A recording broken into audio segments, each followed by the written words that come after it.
റിമാൻഡിൽ കഴിയുന്ന വിൻസെന്റ് എം.എൽ.എയുടെ ഒരു വർഷത്തെ ഫോൺ കോൾ വിവരങ്ങൾ മീഡിയ വണ്ണിന് ലഭിച്ചു. എം.എൽ.എ വീട്ടമ്മയെ വിളിച്ചതിനൊപ്പം വീട്ടമ്മ 134 തവണ എം.എൽ.എയെയും വിളിച്ചതായാണ് രേഖകളിലുള്ളത്. ഗൂഢാലോചനയിൽ കുടുക്കിയാണ് വിൻസെന്റിനെ അറസ്റ്റ് ചെയ്തതെന്ന് ഭാര്യ ശുഭ ആരോപിച്ചു. എം.എൽ.എയുടെ പരാതിയും അന്വേഷിക്കാൻ DGP അന്വേഷണ സംഘത്തിന് നിർദ്ദേശം നൽകി. എം.എൽ.എ ജയിലിൽ കിടക്കുന്നതിന്റെ ആദ്യ ദിവസം കേസുമായി ബന്ധപ്പെട്ട വിവാദങ്ങൾ ചൂടുപിടിച്ചു. ഗൂഢാലോചന നടത്തി കുടുക്കുകയായിരുന്നുവെന്നാണ് ഭാര്യയുടെ ആരോപണം. CPM-ന്റെ പ്രാദേശിക നേതാക്കളും ഒരു MLA-യും കൂടെ ചേർന്നിട്ടുള്ള ഗൂഢാലോചനയുടെ ഭാഗമായിട്ടാണ് ഈ അറസ്റ്റ്. എം.എൽ.എയുടെ 9847 34 60 77 എന്ന ഫോൺ നമ്പറിൽ നിന്നുള്ള ഇൻകമിംഗ് ഔട്ട് ഗോയിങ് കോളുകളുടെ വിവരങ്ങൾ മീഡിയ വണ്ണിൽ ലഭിച്ചു. 2016 ജൂലൈ മുതൽ 2017 ജൂലൈ വരെയുള്ള ഒരു വർഷത്തിനിടെ വീട്ടമ്മ 134 പ്രാവശ്യം എം.എൽ.എ വിളിച്ചതായാണ് വ്യക്തമായത്. എം.എൽ.എ വീട്ടമ്മയെ 900-ലധികം തവണ വിളിച്ചുവെന്ന് അന്വേഷണ സംഘം നേരത്തെ കണ്ടെത്തിയിരുന്നു.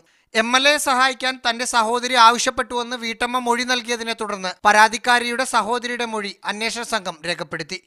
അതേസമയം നെയ്യാറ്റിൻകര സബ് ജയിലിലെത്തി കോൺഗ്രസ് നേതാക്കൾ വിൻസെന്റിനെ സന്ദർശിച്ചു. ഈ അറസ്റ്റ് വളരെ ദുരൂഹത ഉണ്ടാക്കുന്നതാണ്. മുഖ്യമന്ത്രിയുടെ ഓഫീസ് വളരെ വ്യക്തമായി ഇക്കാര്യത്തിൽ ഇടപെട്ടിട്ടുണ്ട്. മുഖ്യമന്ത്രിയുടെ ഓഫീസിൻ്റെ നിർദ്ദേശം അനുസരിച്ചാണ് ഈ അറസ്റ്റ് ഉണ്ടായിട്ടുള്ളത്. എം.എൽ.എ 2 ദിവസത്തെ കസ്റ്റഡിയിൽ വേണമെന്നാവശ്യപ്പെട്ട് പോലീസ് നാളെ കോടതിയെ സമീപിക്കും. റാഹീസ് റഷീദ്, മീഡിയ 1, തിരുവനന്തപുരം.